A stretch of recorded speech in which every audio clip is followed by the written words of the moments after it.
இப்போ நம்ம இந்த வீடியோவில் சுவையான செட்டிநாடு சிக்கன் எப்படி பண்ணுறதுன்னு பார்க்க போகிறோம். இதற்கு தேவையான பொருட்கள்: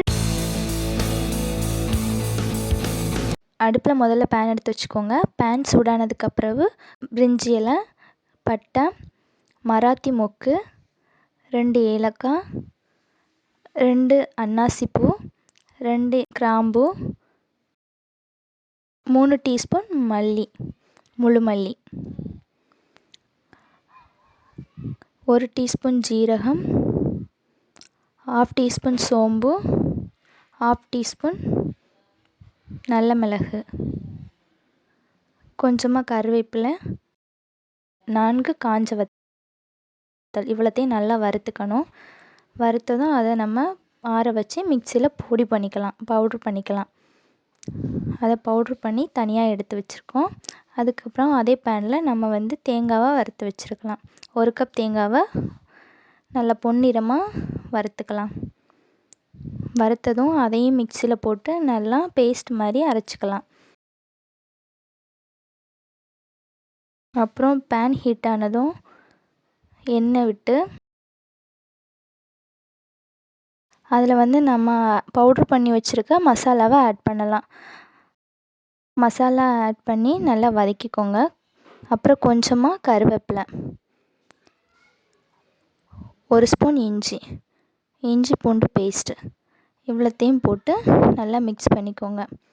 அப்புறம் 2 பெரிய வெங்காயத்தை குட்டி குட்டியாக கட் பண்ணி வச்சுருக்கேன், அதையும் போட்டு நல்லா வதக்கிக்கோங்க. வதங்கினதுக்கப்புறம் 2 தக்காளி கட் பண்ணி வச்சுருக்க தக்காளியும் நல்லா வதக்கி கொஞ்சமாக உப்பு போட்டுக்கோங்க. அதை நல்லா வதங்கினதுக்கு அப்புறமா 1 ஸ்பூன் வத்தல் தூள், 1/4 டீஸ்பூன் மஞ்சள் தூள்,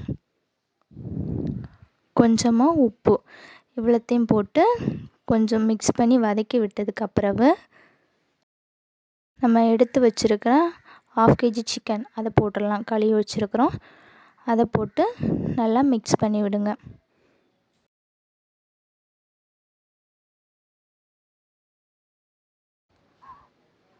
நல்லா மிக்ஸ் பண்ணியாச்சு. இதில் நம்ம தயிர் ஆட் பண்ணிக்கலாம். 2 கரண்டி தயிர் எடுத்துக்கிறோம். அதையும் நல்லா மிக்ஸ் பண்ணி விட்டுக்கலாம். இதில் ஒரு 1/2 கப் தண்ணி விட்டு நல்லா மிக்ஸ் பண்ணி மூடி போட்டு வேக விட்டுடலாம். இப்போ வெந்துடுச்சது, ரெடியாக இருக்கும். இதில் நம்ம அரைச்சி வச்சுருக்கிற தேங்காவை மிக்ஸ் பண்ணிடலாம். இதையும் நம்ம ஒரு 2 நிமிஷம் வேக விட்டுடலாம். இப்போ ரெடி ஆகிடுச்சு. நமக்கு கொஞ்சமாக கருவேப்பிலை ஆட் பண்ணி அந்த மணமும் நல்லா வரும். இப்போ நமக்கு சுவையான செட்டிநாடு சிக்கன் ரெடி ஆகிடுச்சுது. இது போன்ற வீடியோஸுக்கு நம்ம சேனலை சப்ஸ்கிரைப் பண்ணுங்கள்.